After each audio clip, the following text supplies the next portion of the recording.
Y yo creo que, si Luis me permite, más que, más que la presentación habitual de un libro, lo que vamos a tener es una conversación en la que yo trataré de hablar lo mínimo, porque el protagonista es Luis Gonzalo Díez, con este Abejas sin fábula, antropología del capitalismo. Teníamos, bueno, va a haber muchos asuntos sobre los que tratar, ¿no? Pero habíamos pensado entre los dos, bueno, y sobre todo yo bajo la dirección de Luis, como tres asuntos importantes que charlar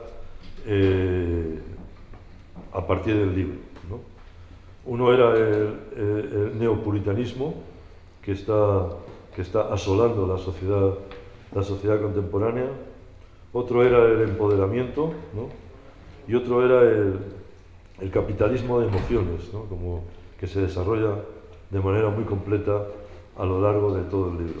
Pero fíjense que leyendo el libro, a mí, de las cosas una de las primeras cosas que le quiero preguntar a Luis es ¿qué es la tensión agustiniana? Pero eso se lo preguntaré después. Empezamos. No, pero, por ejemplo, un asunto fascinante que él desarrolla es el eclipse de las pasiones.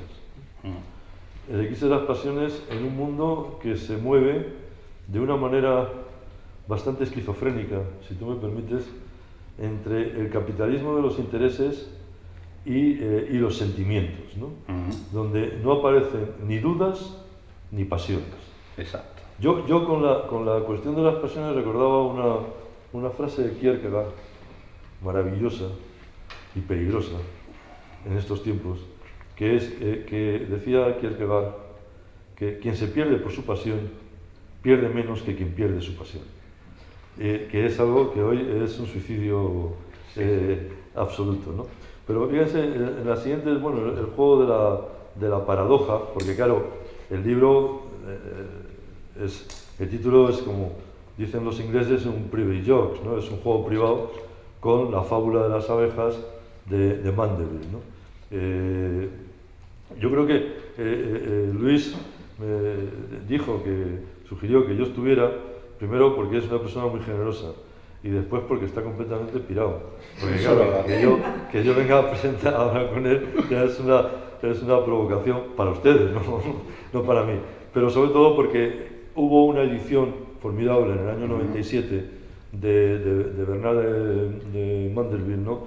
En el Fondo de Cultura Económica, y me pidieron que hiciera el prólogo, una introducción, porque había después una introducción ya larga y tal, ¿no? Y yo lo escribí, y leyendo cuando estaba preparando el prólogo, leyendo el libro de Mandeville, que hoy es un clásico extraordinario, y más ahora, y más por eso la oportunidad de tu libro es absoluta, porque recordé una frase de ese malevo escritor español, que era una mala leche muy fina, de José Bergamín, que decía que la paradoja es un paracaídas del pensamiento. Sí. ¿No? Y todo estábamos moviéndonos también en el juego de paradojas que se dan en una sociedad que ha hecho ese paracaídas del pensamiento. Esta mañana, leyendo, bueno, hay una gran idea de Mandeville, que es que vicios privados son virtudes públicas, que es un poco la gracia del capitalismo, en cierto sentido, ¿no? Pero hoy he leído una frase tuya buenísima, creo que la citas, terminando, que es: al malo de película, al Fu Manchu, a todos estos y tal, que existen, lo estamos viendo, ¿no? Hay malos, al malo le cura la saciedad. Y yo ponía como un chiste: al malo le cura la saciedad y no la sociedad. Pues claro, cuando eres malo te hartas de ser malo, probablemente, ¿no? La sociedad. Después la domesticación, otro asunto importante. Después ese juego de intereses, sentimientos y pasiones. Después la idea de una sociedad sin timón. El empoderamiento, que es un asunto esencial. La sentimentalidad unida a ese peligro que es la subjetividad. Lo que llamas, de manera brillante, el emotivismo democrático, que está el lenguaje de los derechos. Otra cosa que es la demolición del héroe, ¿no? Y las ruinas de la sociedad civil, que ya sabemos todos, y aquí hay algún académico, que sociedad civil es un pleonasmo. Sociedad incluye civil. O sea, después, un mundo confuso, y voy a empezar por el mundo, y esto de republicanizar las pasiones. Entonces, permítame que les dé esto último, porque me parece de los momentos claves. La limpia operación política de la posteridad ilustrada de Mandeville, que ya cabe barruntar en sus coetáneos idealistas, caso de los señalados Shaftesbury, Addison y Steele, pulcros ideólogos de la sociedad comercial, contribuyó a republicanizar las pasiones, transformando la virtud cívica del patriota en el interés económico del trabajador y del consumidor. Tal transformación indudablemente implicaba una rebaja, pero la racionalidad del hombre mediocre creaba la expectativa de una sociedad donde el egoísmo proveería virtudes de nivel medio como la laboriosidad y la honradez. La maldición de Mandeville radicó en que las pasiones no se dejaban republicanizar. Aun en la forma mediana y pragmática del interés y el aguijón del amor propio abocaba a un mundo políticamente dirigible por hábiles gobernantes, públicamente beneficioso, pero al que le subyacía una inestabilidad imposible de extirpar por el carácter inmoral, vicioso y pecaminoso de los engranajes inherentes a la prosperidad. Lo que se estaba jugando aquí en la polémica de Mandeville con los bien pensantes de su época era ni más ni menos el hecho de la radical falta de legitimidad del capitalismo, pese a todos los esfuerzos culturales y políticos que se hagan, para remediar este vacío intolerable para hombres formados en las tradiciones republicana y cristiana. Un vacío que después de los intentos de Shaftesbury y los Hume trataría de colmarse con la religión de la cultura, orquestada por los radicales románticos del siglo XIX, tan presente hoy en su actual metamorfosis de empoderamiento, autorrealización y celebración de la igualdad y la diversidad. Si quieres, empezamos por ahí.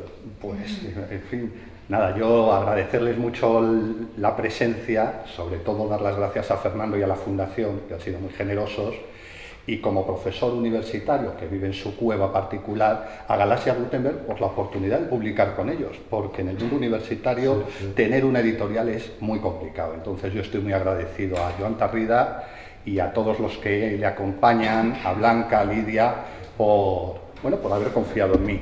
En cuanto al libro y las palabras provocadoras de Fernando, el libro no es que sea una maldad ni que yo vaya de provocador, pero Mandeville es un sujeto peligroso para el siglo XXI. Este es un autor del siglo XVIII, un médico holandés exiliado en Londres, que publicó una de las obras pues, que generaron más controversia en el pensamiento occidental de los últimos siglos, la fábula de las abejas.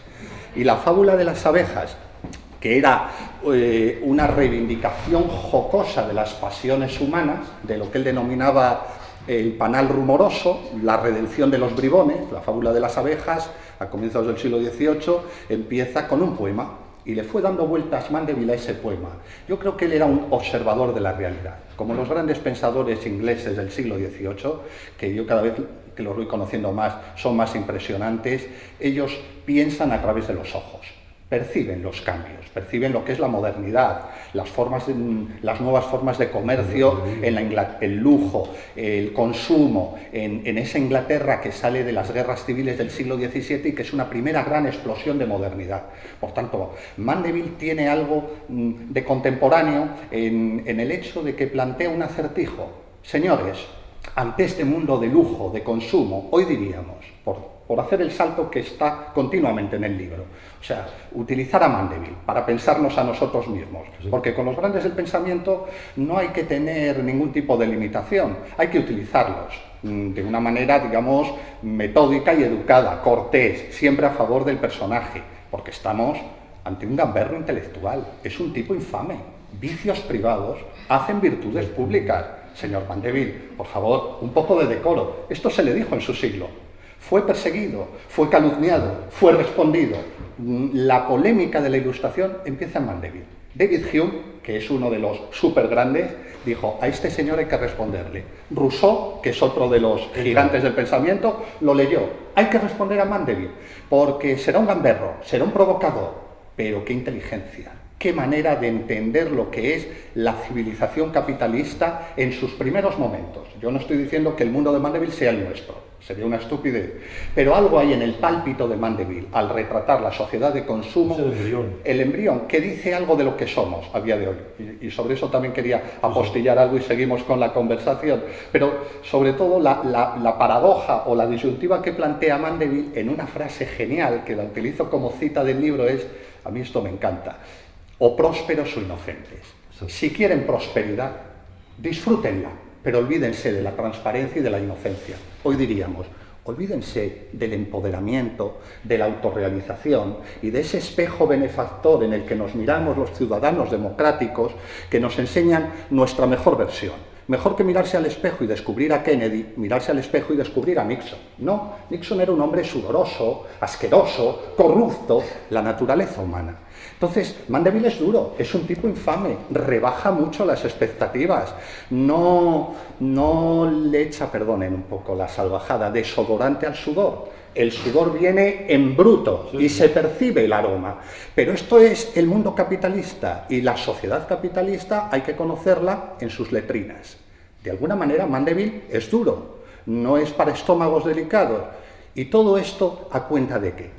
Pues yo, según me estaba metiendo en una nueva investigación sobre el siglo XVIII, la ilustración, las polémicas ilustradas, que siempre me han dado mucho juego intelectual, de ahí vienen un poco mis obsesiones, empecé a darme cuenta de que Mandeville no hablaba de economía, no hablaba de prosperidad, no era un precursor de la ilustración, ni siquiera era un utilitarista. Mandeville estaba hablando de la idea de cultura, de ese tema estrella de la sociedad en que vivimos, esa palabra fallida, ese concepto polémico, esas guerras culturales de las que nos hablan, en donde no sabemos muy bien dónde nos situamos, en donde estamos todos. Cultura es el aire que respiramos hoy en día, ¿no? Y hemos pasado de la economía a la cultura. Y Mandeville, que es un autor que ha dado mucho juego en la historia del pensamiento económico y en la filosofía moral, yo empecé a ver que su gamberrismo, su tono provocador, su tono hiriente, su alegato contra los pepinillos en vinagre, los sacerdotes con peluca, los corteses ideólogos de la sociedad comercial, los Salisbury, los Hutchison, los Addison, los Steele, él no los soporta. Porque nos estaban, en el siglo XVIII, según él, vendiendo el producto del capitalismo como si pudiésemos ser hijos del mejor republicanismo. Republicanismo en el sentido cívico. Mandeville es un deconstructor de la idea de ciudadanía. La ciudadanía no integra a las personas, no es un horizonte de felicidad. No podemos buscar nuestra perfección en ningún ideal social, porque al final estamos devorados por las pasiones. El ser humano es una criatura no racional, sino pasional. Y David Hume lo entendió perfectamente cuando dijo: la razón es esclava de las pasiones. Eso sí, David Hume y Adam Smith eran gente de orden. Había que reordenar el juego. Las cartas que había repartido Mandeville nos llevaban a la perdición. ¿Por qué? Y esta es la sugerencia de Mandeville. Si queremos capitalismo, olvidémonos de la legitimidad de la sociedad en que vivimos. No podemos ser ángeles puros, ciudadanos democráticos impecables en una sociedad capitalista. Y no pasa nada, porque esta es la naturaleza humana.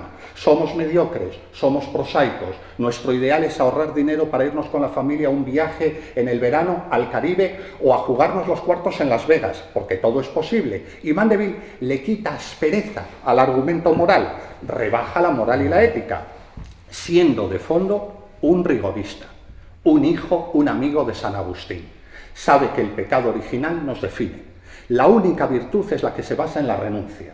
Todo lo que no sea renuncia no es virtud. Es un planteamiento extremo, es un planteamiento rigorista. No, te iba a decir que leyendo el libro y vas por la calle y vas viendo, mirando, y hay, por ejemplo, una paradoja que es curiosa, ¿no?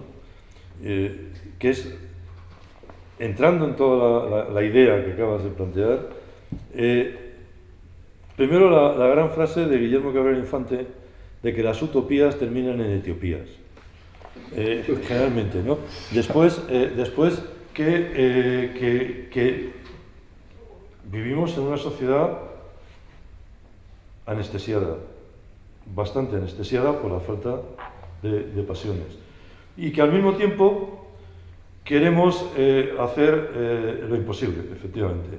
Y les voy a poner un ejemplo, al hilo del libro, que sacas consecuencias al hilo del libro.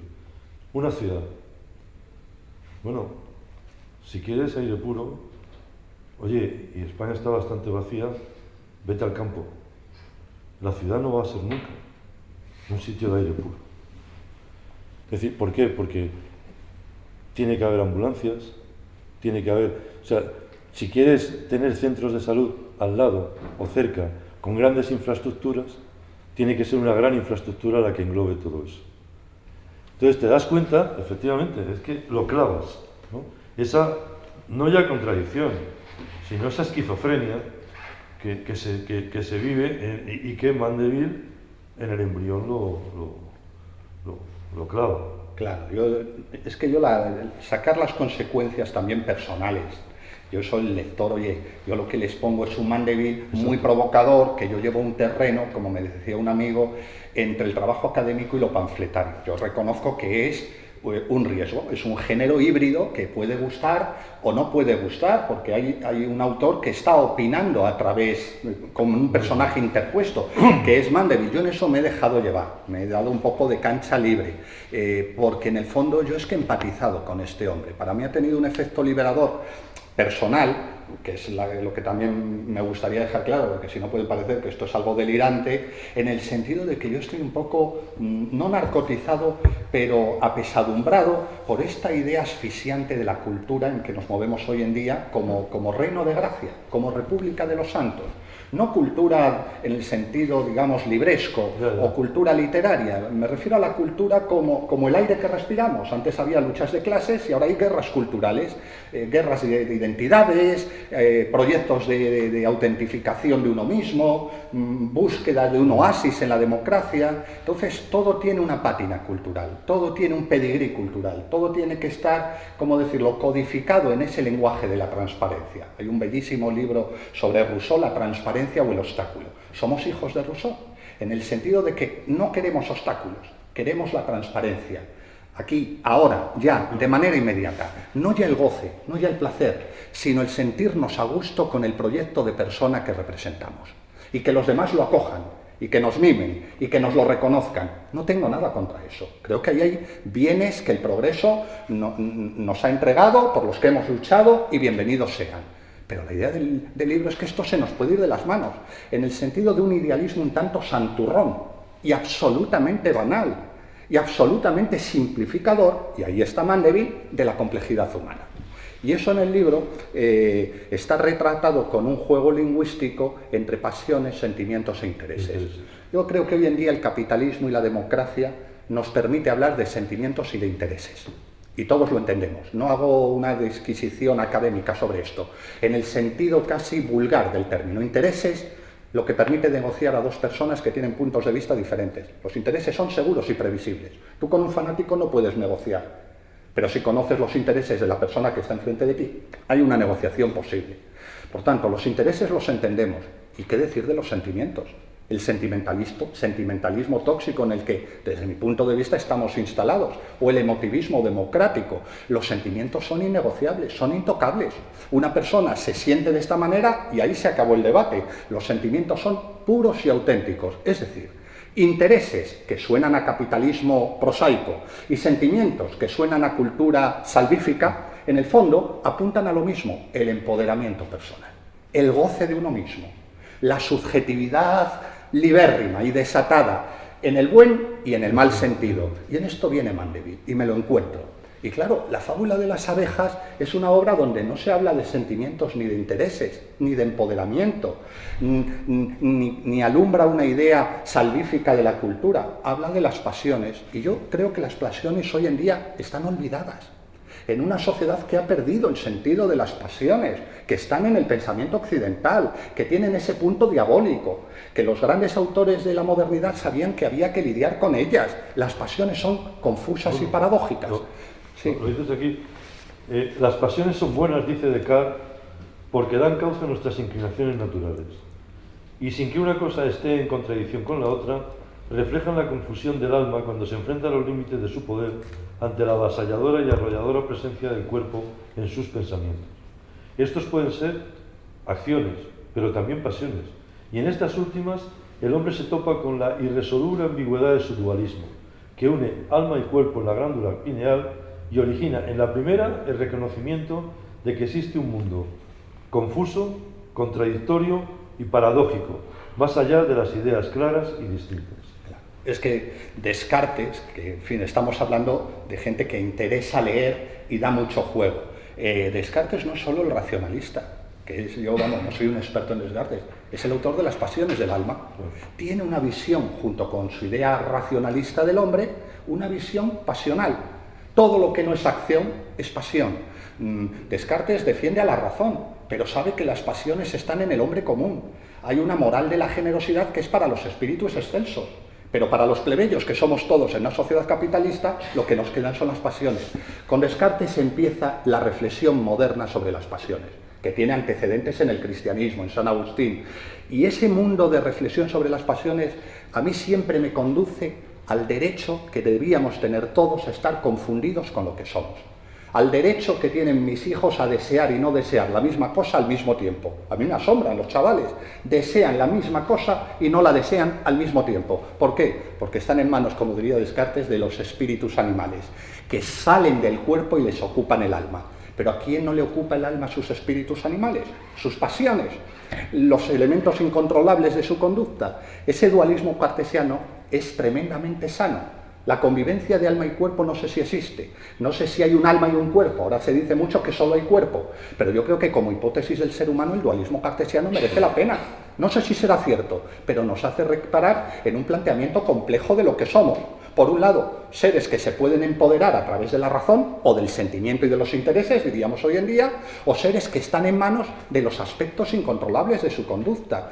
Ese dualismo cartesiano pervive en Mandeville, a través también de otros antecedentes en los que quizás no convenga ahora insistir demasiado. Con lo cual, Mandeville, trayéndolo a nuestra sociedad, que quizás sea lo que más les puede interesar, a lo que aboca es, como siempre, a un giro lingüístico. Es que estamos en manos de unas versiones semánticas, perdonen la pedantería, lingüísticas de nosotros mismos muy estrechas y muy mezquinas.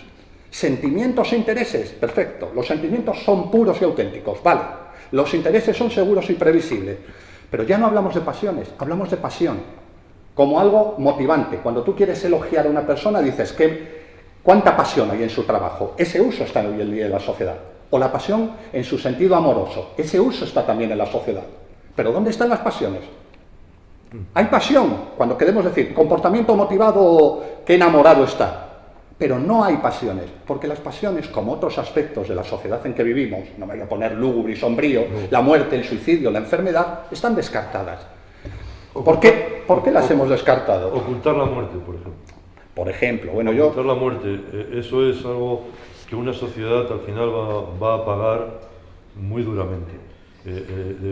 La muerte no se puede, somos un ser para la muerte en el fondo, ¿no? Otra cuestión, el lenguaje de los derechos, que acaba de citarlo. Permíteme que así voy haciendo. El lenguaje de los derechos presenta en la actualidad una deriva sentimental respecto de la que convendría ser prudentes, dado que en política, por suerte o por desgracia, no cabe resolverlo todo desde el inflexible punto de vista de nuestra rectitud moral. Al igual que en el instructivo caso de un racionalista como Descartes, conviene afrontar la mezcla de lo real. Y eso lo pones en cursiva, a subrayarlo, la mezcla de lo real. Y ser capaces de, sin perder de vista la razón, las ideas claras y distintas y la moral de la generosidad, reconocer un espacio propio a esos pensamientos confusos que son las pasiones, y a una moral menos racional que la anterior, más pragmática y posibilista. Del mismo modo, desde esa misma mezcla y los equilibrios a los que obliga, no estaría mal ser capaces de conjugar nuestro humanitarismo con reglas y convenciones que permitan entender los asuntos políticos como algo más que una mera y expeditiva cuestión de derechos. Esto tiene su... Tiene, y posiblemente necesitaría muchas más páginas y... Esto es... Sí, y más muy, muy importante. Claro, más reflexión y más pensamiento. En el fondo lo que dice Fernando, por ir sumando aspectos que les permitan ordenar esta confusión de la charla que estamos teniendo, ¿Qué es la charla? entre dos personas muy apasionadas. Pero no el libro, ¿eh? Sí. El libro está claro como el agua clara. Claro, al final, en el fondo, esta cultura salvífica, que tiene su impronta romántica, tiene tres lenguajes, posiblemente más. Pero hay tres lenguajes: el lenguaje de los intereses, de los sentimientos y de los derechos. Yo creo que todo eso conforma nuestro ideal actual de ciudadanía. Nos definimos a través de esos lenguajes. Y yo creo que el progreso que se ha hecho en la respuesta a Mandeville, porque esos lenguajes provienen de la respuesta que se empieza a incubar en el siglo XVIII contra la inmoralidad rampante de Mandeville. Mandeville es como Maquiavelo, un pensador que hay que zanjar, que hay que contraatacar. Tenemos que ser antimaquiavélicos si queremos un mundo puro en la política, porque la política es mucho más que llegar al poder y conservarlo. Y tenemos que ser antimandivelianos, porque no podemos dejar la sociedad en manos de las pasiones. Ese es el proyecto de los últimos siglos. No digo que todo venga de ahí, pero Mandeville es una buena puerta para abrirla y entender en qué lugar de la historia nos encontramos. Y el lugar de la historia es singular y atractivo si lo miramos, como siempre, con una mirada ingenua que se deje llevar por los hechos paradójicos del mundo en que vivimos. El lugar de la historia se llama capitalismo. Capitalismo, ya lo sé, es otro término que es como una maza, que es decirlo ya, en nuestra cabeza nos están dando con la maza. Y cada uno tiene su versión, mejor o peor, del capitalismo. Pero ese lugar de la historia, que es el capitalismo, es sobre la base del cual hemos construido esta idea de cultura que es actualmente la hegemónica y que utiliza esos tres lenguajes de los intereses, los sentimientos y los derechos. Lo asombroso es que la civilización capitalista, que es una civilización fundamentalmente materialista, en donde hemos decidido ser prósperos, pero no inocentes, nos deje con el déficit moral, con la insatisfacción, con la profunda ansiedad democrática de que no nos podemos conformar con nuestro rol de trabajador y de consumidor. Que el ciudadano tiene que ser algo más, que en la ciudadanía identitaria o no identitaria, de un color o de otro, tenemos que encontrar una llave que solucione el enigma del capitalismo. Porque si no, Mandeville nos va a dejar, con perdón, con el culo al aire. Y esto es una vergüenza, ¿cómo decirlo?, insufrible. El lenguaje de los derechos yo creo que es otra pieza ambigua. No estoy en contra de los derechos, claro. pero a mí siempre me viene a la cabeza aquella alusión de Leo Strauss, un autor abstruso y difícil, en Derecho e Historia, en donde dice, tiene una frase que a mí se me quedó, yo le doy el significado, los derechos son dinamita para la sociedad civil. Es alucinante la frase, porque va en contra de la suposición actual, pero la frase tiene su aquel, porque los derechos lindan de nuevo con una idea radical de pureza, de legitimidad, de construir una sociedad que merezca la pena, que nos empodere, que nos satisfaga, más allá de lo material, en lo que sería una visión espiritual de la política, que nos redima del bribón que llevamos dentro. Pero claro, ¿por qué son dinamita para la sociedad civil? Y Leo Strauss construye su argumento, que es muy, aunque no tiene nada que ver, de Mandeville, porque Leo Strauss está en una tradición completamente diferente. Dice, la sociedad civil necesita su parte de mal. Toda sociedad civil necesita sus imperfecciones. Toda sociedad civil necesita su continuidad histórica. Lo que Burke denominaba los prejuicios, las supersticiones, por pura utilidad. Por eso los derechos son dinamita para la parte del mal necesaria en toda construcción social. Cuando digo mal, sé que de nuevo es una palabra que puede resonar en sus cabezas de muchas y variopintas formas, pero sobre todo es esa idea de que necesitamos un hilo de continuidad con el pasado. Que del pasado no viene lo mejor, pero vienen utilidades que no podemos descartar. No podemos reducir el pasado a una emisión de un anuncio en blanco y negro de una señora que le lleva la copa de brandy soberano a su marido y le pone las pantuflas. Eso es asqueroso, ¿no? Pero no todo el pasado se puede reducir a ese tipo de anuncio. Un organismo, sí. Claro, este maniqueísmo es lo que está detrás de la frase de Leo Strauss. Los derechos nos pueden hacer olvidar del pasado. Los derechos nos pueden, ¿cómo decirlo?, volver ciegos respecto de nuestra sana perdición. Los derechos, por tanto, nos llevan a una situación en que nos olvidamos del pasado y yo, si me permiten rematar el argumento de Leo Strauss, nos hacen olvidarnos de las pasiones. Es que yo empiezo a entender, después de años dedicados a estas historias, que pasiones y continuidad con el pasado forman parte de un mismo equipaje intelectual. Cuando tú rompes con el hombre y te olvidas de las pasiones, terminas rompiendo con el pasado. Y eso finalmente, seguimos, se puede ilustrar, yo este año lo decía en clase, con muy poco éxito, que suele ser la regla actual de mis intervenciones en clase con los chavales, pero bueno, yo sigo ahí metiendo caña. Al final lo que yo veo en esta argumentación sobre los derechos, el pasado y las pasiones, y el no lúcido empoderamiento en el que estamos hoy en día embebidos, es que de alguna manera tenemos amortizada nuestra idea del hombre. El hombre ha dejado de ser problemático. No hay un gran debate sobre el hombre, como hubo en el siglo XVII con la demolición del héroe, en ese medio jansenista de los... Y a finales del XIX, ¿no? Desaparición de Dios y todo. Pero eso ahora ya ha dejado de existir, Fernando. Ahora el hombre es una variable, yo diría, que bueno, es un poco intrépido por mi parte, amortizada. Está ahí. La colocamos. Viene un Harari, por ejemplo, este autor y nos dice que el hombre es un algoritmo biológico. Viene un empoderador, que hay muchísimos activistas que solo buscan empoderarnos en sus sueños vespertinos y nocturnos, y nos dice, tienes derecho a ser lo que sientes que eres. Exacto. Ya, bueno, pues entre Harari, el algoritmo biológico, solo soy cuerpo, puro darwinismo, y el activista neorromántico que me dice que tengo derecho a ser lo que siento que soy, ya. ¿Y si yo no me fío de mí mismo? Y si aparco el coche al llegar a la universidad, le pego un golpe al de al lado y no le dejo los papeles del seguro y miro a ver si hay una cámara, y si no hay cámara, me largo. O sea, ¿de qué hablamos cuando hablamos del hombre? Que sí, que no estoy diciendo que todos seamos bribones, pero la hipótesis del bribón conviene tenerla claro. No todos somos yonkis del dinero, pero un yonki del dinero puede habitar en nuestro interior. Yo al final, los novelistas, ¿de qué se alimentan? De estas perplejidades. Es Stevenson, ¿no? Bueno, sí, y termino con, que me excedo, pero termino con el hilo de la aseveración literaria. Si amortizamos al hombre, no hay literatura que valga la pena.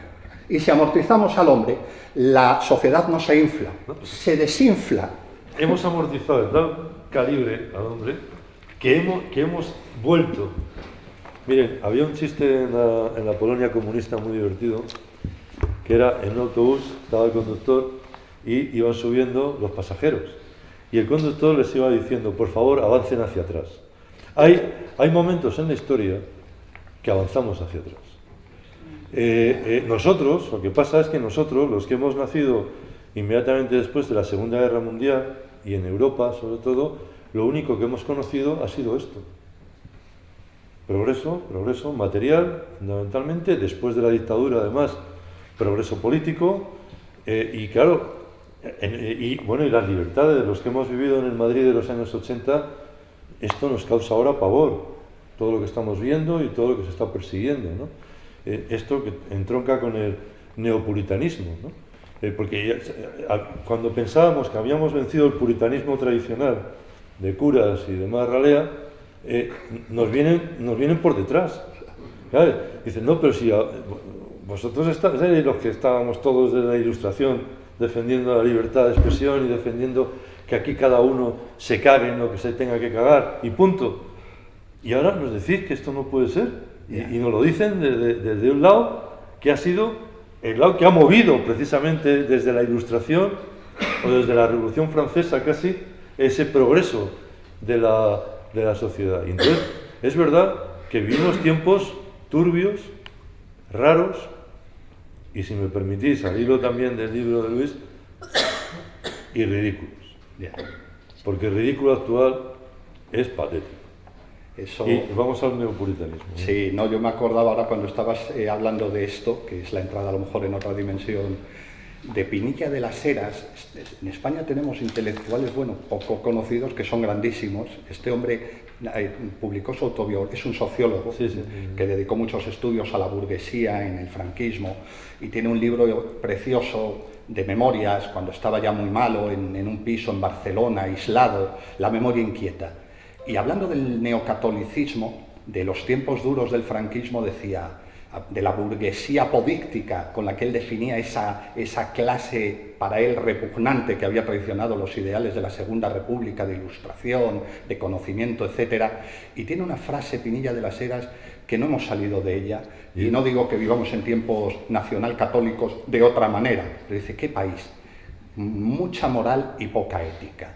Muy bueno. Mucha moral y poca ética. Qué frase. Yo mataría, porque a lo largo de una vida se te pueda parecer algo parecido. Mucha moral, es decir, hoy en día, por sacar la traducción penosa, mucho emotivismo, mucha sentimentalidad a flor de piel, mucha indignación, mucho rasgarnos las vestiduras, mucho, como decía Burke, grandilocuencia, mucha barbarie y mucha pureza. ¿Y por qué la barbarie y la pureza van siempre juntas en la modernidad? ¿Qué hay en la barbarie de la virtud que tanto nos atrae y no podemos salir de ahí? Y esto no es el nazismo, ni el comunismo, ni el fascismo, Dios nos libre, pero el ambiente está demasiado cargado por este tipo de vacilos, con lo cual lees a Mandeville de esta manera jocosa, en que yo lo he leído, pero creo que también interpelativa, sacando del autor todo el brillo posible, y el efecto es que, no sé, respiras, porque en el fondo, verás, en Mandeville lo que hay es también una rebaja de expectativas. A mí eso me hace sentir esa es una de las claves. me hace sentir muy cómodo. Es decir, los tiempos están cargados de expectativas. Yo ya no hablo de hombres y mujeres, en general. Se nos obliga, se nos interpela, se nos acompaña, se nos educa, y si no, se nos reeduca. Y no hace falta mandarte al campo de internamiento para saber que estás en un proceso de reeducación social. Claro, hemos amortizado el concepto de hombre, nos hemos olvidado del pasado, que era una salvaguardia para darle un poquito de espontaneidad a la vida social. Toda la espontaneidad viene del pasado, de un sabio uso del pasado, de saber canalizar el pasado en el presente. Y hemos vuelto a la política experimental.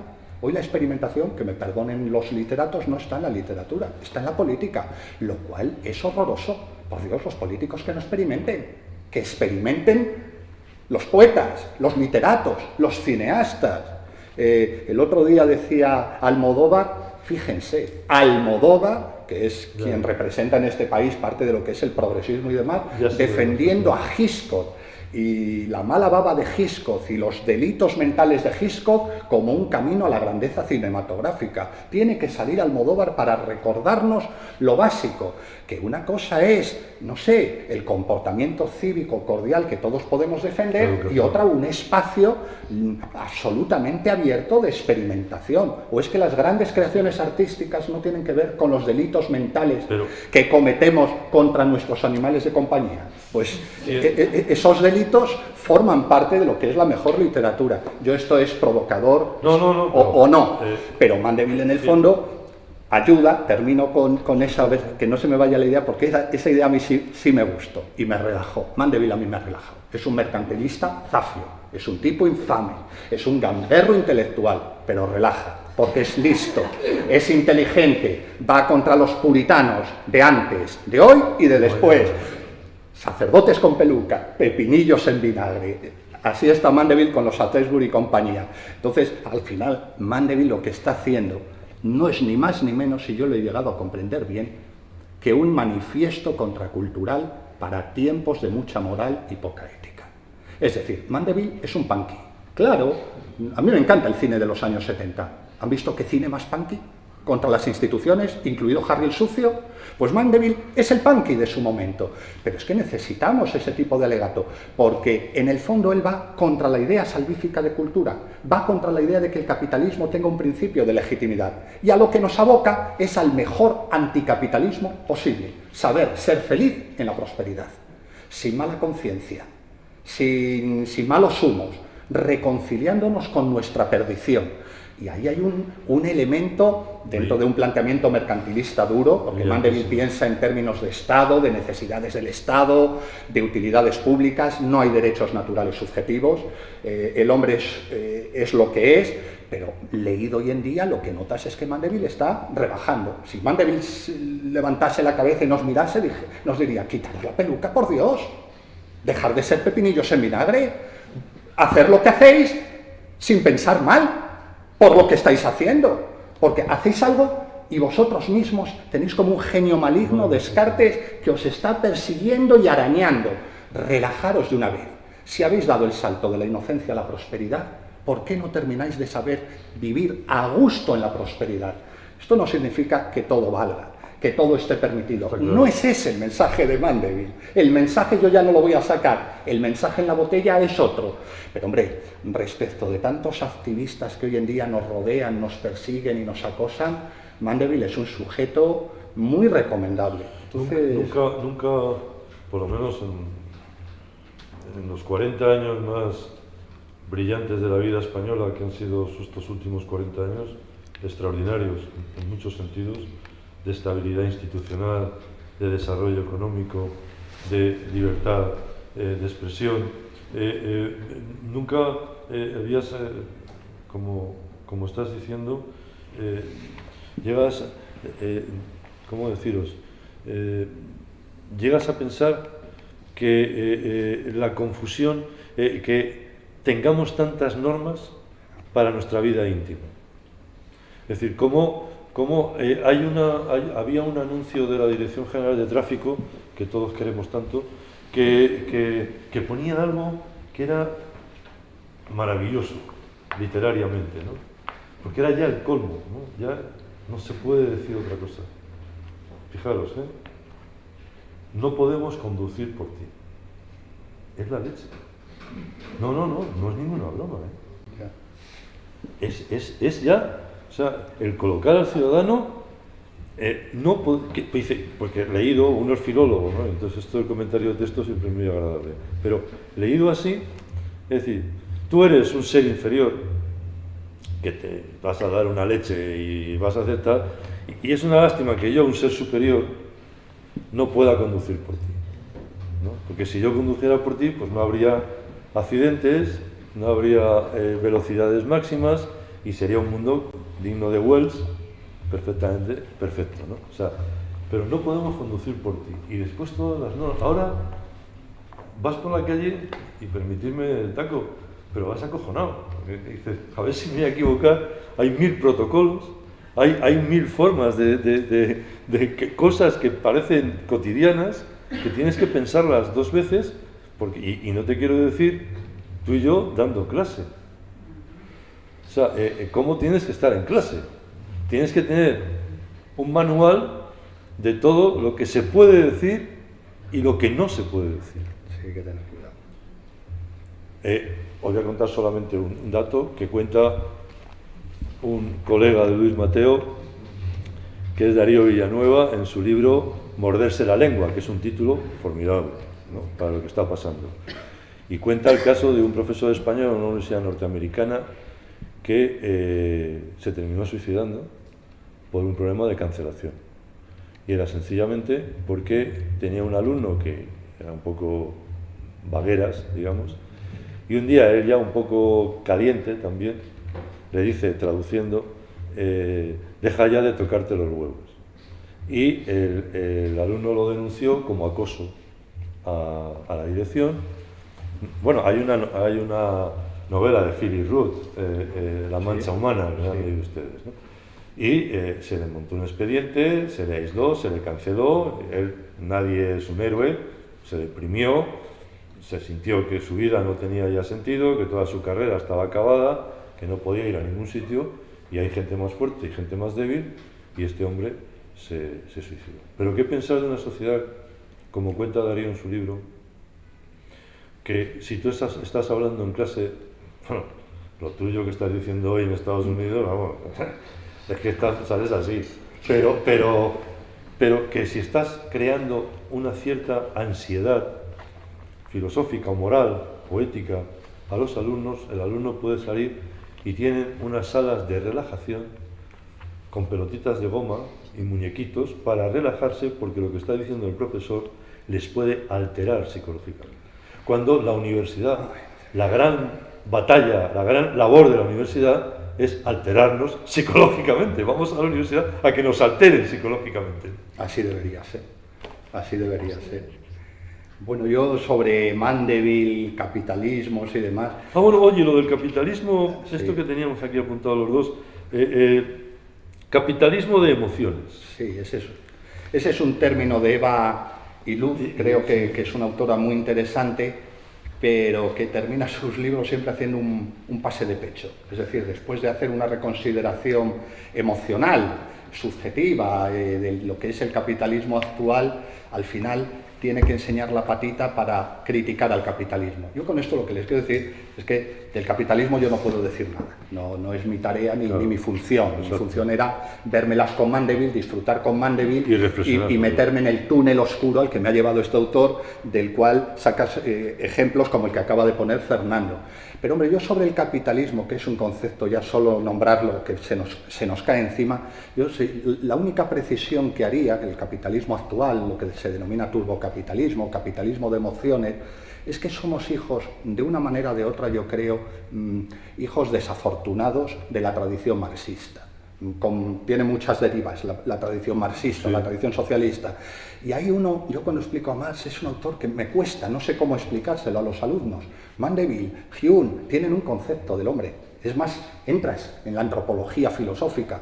Es que más son clases sociales, superestructuras económicas, leyes de la historia, y yo creo que esa referencia marxista tan útil por otros sentidos nos ha condicionado en nuestra evaluación del capitalismo. Yo creo que el capitalismo, en el sentido que yo he aprendido con Mandeville, si me permiten y sin ser un especialista en esto, somos nosotros.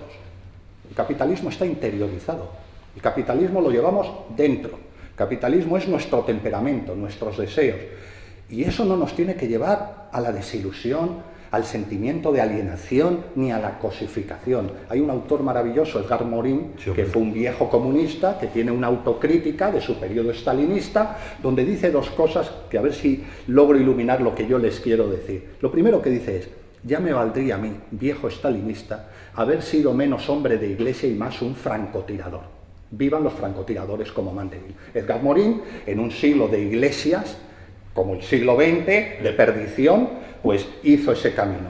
Y tiene otra reflexión sobre su aprendizaje de stalinista, comunista, anticapitalista.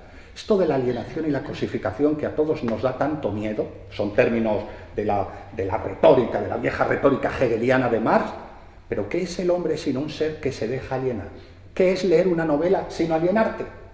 ¿Por qué tenemos siempre que estar en búsqueda de nuestra mejor versión y no olvidarnos de nosotros? Vivimos en compañía de nosotros demasiado tiempo. Leer una novela es salir de ti mismo, es decir, extrañarte, alienarte, perderte, dejar de ser el coñazo que eres a lo largo del día. Esa experiencia extraordinaria de la lectura como fuente de alienación es la que reivindica Edgar Morin cuando critica el vocabulario marxista para hablar del capitalismo, que está aún, con todas las metamorfosis que queramos, tan en boga hoy en día. ¿Qué es lo que le pasa a la autora del capitalismo de emociones? Que al final, sí, hay que reconsiderar el capitalismo porque, bueno, parece efectos mágicos en la psique humana que llevan al poliamor y al disfrute. O sea, bueno, parece que tan malo no es porque es una economía de deseos, es un engrasador de pasiones el capitalismo. Ya, pero esto es alienación. Porque si estás en manos de las pasiones, si estás en manos de los deseos de tocar el clic y comprar en Amazon, no eres tú mismo. Yo con Mandeville lo que he aprendido es asumir el clic en Amazon, no volverte un comprador compulsivo, para nada, sino entender que esa fuente de goce del consumista desatado no tiene que llevarnos a un lenguaje rocambolesco de alienación y cosificación. Mandeville es liberador. Cuando tú le das al clic de la máquina, estás en manos de tus pasiones. Es decir, eres una persona y no eres más que una persona, que sí, que te tienen que educar, que tienes que leer, que tienes que controlarte, que tienes que disciplinarte. Si yo no digo que no, pero olvidémonos de, no sé, volver diabólico lo que en su origen no es diabólico, sino que es una experiencia histórica. Yo es lo único que puedo decir del capitalismo. El capitalismo no está fuera, no es una estructura, no es una vieja que nos acosa en el bosque perdidos y que nos va a matar a base de onzas de chocolate. No, el capitalismo está dentro de lo que somos, eso es Mandeville. El capitalismo fluye de nuestras pasiones, porque hemos llegado a la prosperidad sin dejar de ser nosotros mismos. Porque nosotros mismos, el plebeyo que llevamos dentro, no es precisamente un rigorista. El hedonismo de Mandeville es un hedonismo bien razonado y bien entendido. Es un hedonismo cargado de agustinismo. Es un epicureísmo con suspicacia, porque Mandeville sabe de sobra que detrás está la perdición, la corrupción. Esto de la corrupción es otro término, que a mí me vuelve loco. Corrupción, venga, los políticos, ¿no? Los corruptos. Pero ¿qué es la corrupción de un hombre? Devolvamos las palabras a su círculo semántico más literario, más filosófico. ¿Qué es la corrupción de un hombre? Ahí está Mandeville. Y Mandeville sabe que nos habita y nos devora el demonio de la corrupción. Es un hijo de San Agustín. Para Mandeville, el mal existe y el pecado original existe. Lo que él logra es, ¿cómo decirlo?, metamorfosear ese rigorismo en un acogedor hedonismo para criaturas caídas. El hombre es una criatura caída y la sociedad no está asegurada. Y hay una teología de lo social en toda la obra de Mandeville donde dice, que no se nos olvide, el experimento de cualquier sociedad siempre nos puede saltar en la cara. Porque al final lo que nos hace sociables no es nuestra buena intención, ni nuestra empatía, ni nuestra bondad, dice Mandeville, y ahí está su finura como sociólogo. Lo que nos hace sociables son nuestros infinitos deseos y los obstáculos en el camino para realizarlos. Y como para realizar nuestros deseos nos topamos con obstáculos, tenemos que ser hipócritas y poner buena cara, e ir de ángeles, e ir de buenas personas. Y eso es la sociabilidad. El vino sale de la uva no porque la uva lleve el vino, sino por el arte de sacar el vino de la uva. La sociabilidad sale de la sociedad por el arte de ser sociable, viviendo en sociedad. Por tanto, yo creo que esa idea maléfica, diabólica, hedonista del hombre en Mandeville siempre nos sirve para ser capitalistas, no con mala conciencia, pero sí con una razonada comprensión de las fuentes de la maldad humana, que nos habitan, que nos poseen, que no están solo en los políticos corruptos, sino que están siempre en la otra orilla, en la posibilidad de la corrupción que tenemos siempre a flor de piel. A mí esto, dirán ustedes, bueno, entonces a ti Mandeville te lleva una visión pecaminosa, católica, oscurantista, medievalista del ser humano. Para nada. Al contrario, es curioso cómo este tipo de lenguaje teológico, agustinista, confrontado con una sociedad como la nuestra y puesta en el contexto de lo que es una sociedades ricas, poderosas y prósperas, para mí tiene un efecto liberador. O sea, yo no es que quiera ser buena o mala persona, pero entiendo no los ángeles de nuestra naturaleza, de que hablaba Lincoln, sino también los demonios de nuestra naturaleza. Los ángeles de nuestra naturaleza son sagrados. Para mí Lincoln es intocable, es un ideal al que Mandeville no me va a hacer renunciar. Pero hay que abrir camino a un cierto dualismo, que es la idea cartesiana, a una cierta tensión, a un cierto conflicto, a unas ciertas ambigüedades. ¿Por qué esta cultura Roma, plana, sin aristas, donde todo está amortizado, donde no hay confrontación? Bueno, pues... Has citado lo de los francotiradores y prácticamente la historia de la literatura es la historia de los francotiradores. La gran historia de la literatura es la historia de los francotiradores. El propio Quijote, Alonso Quijano, es alguien que se imbuye de un mundo para poder soportar otro, porque si no es atorrante. Y ese momento tan conmovedor de la muerte de Alonso Quijano, cuando vuelve a ser Alonso Quijano, y Sancho se ha quijotizado, que es impresionante, ¿no? O sea, de metafísico está Sancho, es que no como, no, señor Don Quijote, usted se va a poner bien y nos vamos a volver a ir por ahí los dos, porque al final ha dicho, esto es mucho más importante que ese no como metafísico o metafísico está Sancho. Yo creo que es lo que hay ahora del atrevimiento. Decía el filósofo sociólogo también, John Baudrillard, que si quieres ser objetivo, conviértete en objeto, ¿no? Y venía a decir que esta época, y bueno, pues es lo que nos toca vivir, tampoco hay que ponerse a llorar, pero esta época es la época de los epígonos, ¿no? Vivimos las grandes transformaciones del siglo XX, ese libro espléndido de Philip Bloom, Años de Vértigo, donde cuenta cómo en las 3 primeras décadas del siglo se está cocinando todo lo que va a ser el siglo, prácticamente, ¿no?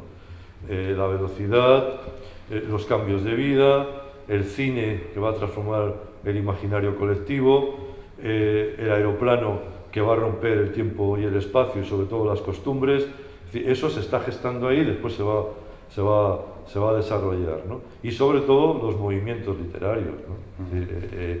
Hay un libro formidable que se llama El libro más perseguido de la historia, que es un estudio documentalísimo sobre el Ulises de Joyce, ¿no? Donde se persiguió y se estuvo prohibido hasta tiempo inmemorial. Pensar que eso ahora, que ese Madame Bovary soy yo, tengamos que volver a practicarlo, es una regresión muy inquietante, donde falta efectivamente esa reflexión profunda del ser que hemos amortizado. Lo dices francamente bien. Bueno, señores, que como ven, si hay alguna... Luis tiene, pero sobre todo que sea esto como un prólogo para que ustedes, ya saben que cuando presentamos un libro, sobre todo la intención es que ustedes lo compren, y nuestra intención última es que además de comprarlo lo lean, ¿no? Eso ya es fascinante. Pero si tienen alguna pregunta que hacer, por favor, todos ustedes quieran. Adelante. A ver. Yo quería que elaborases un poquito más lo que has dicho sobre que la espontaneidad viene de la historia. Bueno, es verdad que eso han quedado tantas cosas. Sí, ¿no? Han sido como fogonazos que no, eso evidentemente requiere mucha más explicación. No, tiene que ver, son obsesiones que yo proyecto a través del libro y por tanto con cautela, porque esto es muy subjetivo.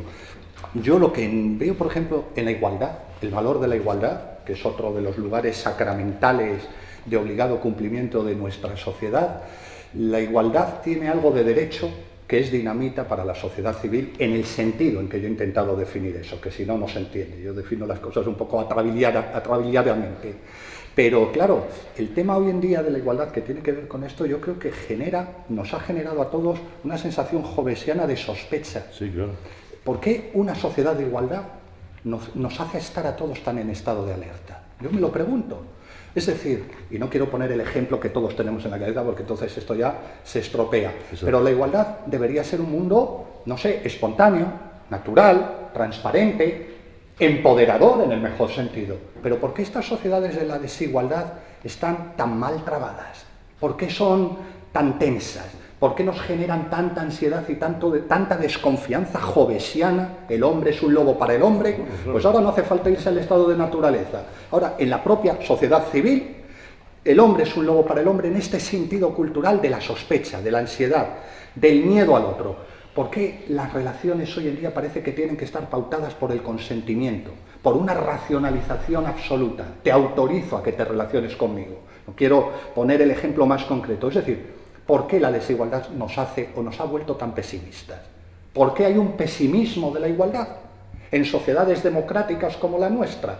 Eso, a través de Mandeville y de otros autores, y es una manera de responder a su pregunta, para mí tiene que ver con que una sociedad que ha perdido una idea mínima, esto lo dice por ejemplo Stuart Mill, de sus principios, de sus convenciones y de sus prejuicios, una sociedad que ha cortado sus vínculos con el pasado pierde espontaneidad.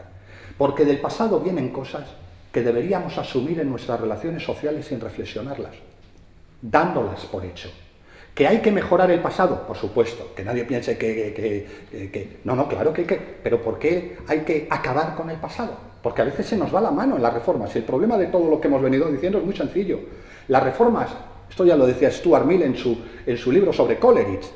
Stuart Mill era un radical, un reformista, un utilitarista en la Inglaterra de comienzos del siglo XIX. Pero dice, es que las reformas necesitan una filosofía de la historia, porque si no las reformas van de sí, dan de sí, nos llevan a un absoluto de pureza y lo termina poniendo todo patas arriba. Acabamos con un concepto mínimo de naturaleza humana, acabamos desconfiando de los principios sociales y rompemos los puentes con el pasado. Yo, sin ser conservador, aunque a lo mejor lo soy, pero sobre todo sin ser reaccionario, lo que entiendo es que el pasado, cuidado, mejorado, perfeccionado, en sus prejuicios, en sus supersticiones, en sus convenciones o convencionalismos, le da la vida una pátina de dulzura, de goce, hasta de autenticidad que perdemos cuando nos olvidamos del pasado y cuando construimos el progreso frente a la sociedad, sin ir más lejos, de nuestros abuelos o de nuestros tatarabuelos.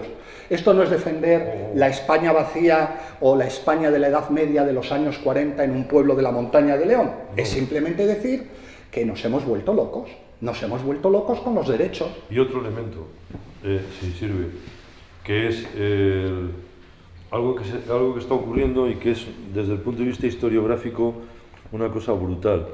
y es lo que se denomina el anacronismo, que es juzgar con la mentalidad de hoy los hechos del pasado. Esto es tremendo. Esto es tremendo, porque es que es el adanismo que tú estás... Sí. Anacronismo y adanismo. El anacronismo y adanismo, que es como antes de mí no había nadie, ¿no? Y esto es una sociedad narcisista, tremendamente narcisista, en la que parece que el mundo empezó hace unas horas, ¿no? Y esa ruptura con el pasado, hay en la revista Occidental, en abril dedicamos dedicamos un número al aburrimiento, que es un fenómeno muy inquietante de la sociedad actual, junto con la soledad, ¿no? La sociedad más comunicada de la historia es la sociedad que más índices de soledad con consecuencias terribles tiene. Y otro elemento también es lo que se podría llamar la desconfianza en las instituciones.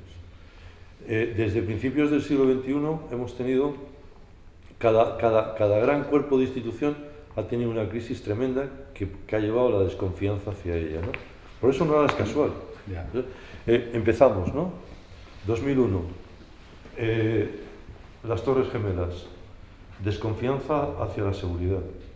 Los que hemos viajado en avión hace medio siglo, era un goce, no pasabas ningún control, aquello era tal. A partir de ahí, la ciudadanía siente que no está segura.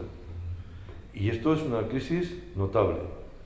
Cuando más o menos se está superando esa crisis en la institución de la seguridad, aparece algo que no pensábamos tampoco, que esto era cosa del siglo pasado, del siglo XX, que es la crisis del crack económico, 2008.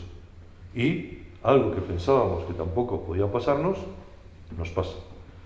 Pero es que cuando estamos saliendo de la crisis económica, tenemos otra crisis que tampoco pensábamos que nos iba a pasar, que es la pandemia, que es crisis de la sanidad también. Y cuando ya pensábamos, estábamos saliendo y nos hemos quitado las mascarillas, pensábamos que en el continente europeo no se iba a producir algo tan brutal como ocurrió en el 1 de septiembre de 1939, que es que un país invada a otro. Pensábamos que esto era una cosa del pasado y tenemos encima una guerra de proporciones aún todavía desconocidas. Es decir, que todo ese amalgama con todo lo que estás contando de la falta de una idea sobre el ser, sobre el hombre y vivir, intentar como que estás en el mundo de Wells, pues nos lleva a todo lo que está ocurriendo alrededor de un cierto desquiciamiento social, que es lo que no solamente en España, sino que lo estamos viviendo, aquí tampoco somos únicos, menos mal, pero que lo estamos viviendo en el conjunto, por lo menos, de Occidente, sin ninguna duda. Para decirlo en términos, ya que he citado la literatura medieval, para decirlo en términos de literatura medieval, estamos viendo cosas que nunca habíamos visto. No, vuelan grajos, no sé qué, ha habido no sé cuánto, pero vamos a ver. Más débil es el nuevo Nostradamus. Sí, claro. Por eso mismo. Más preguntas, venga. Animaros. Venga, hombre. Venga. Que ya veis que aquí Luis tiene calibre, o sea que el tío entra sin ningún problema. Vamos, lo bueno que tiene es que entra y después sabe salir, porque una cosa es entrar y otra cosa es... Ya sabes que eso, como decía Woody Allen, quiénes somos, a dónde vamos y sobre todo de dónde venimos, que traemos los pantalones tan arrugados, ¿no? Pues aquí lo importante es también saber salir. Adelante, por favor. Qué buena frase. Nada. Pero bueno, lo dejamos. Pues lo dejamos aquí.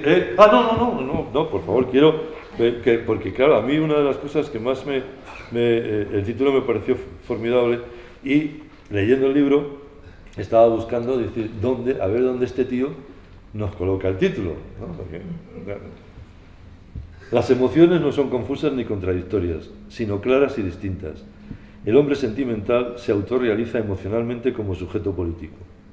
La cultura es el fundamento de este acto de empoderamiento, de esta sublimación auspiciada por el astuto romanticismo del mercado turbocapitalista. Hacer de lo involuntario el criterio de nuestra emancipación cultural y de la legitimidad política asociada a ella.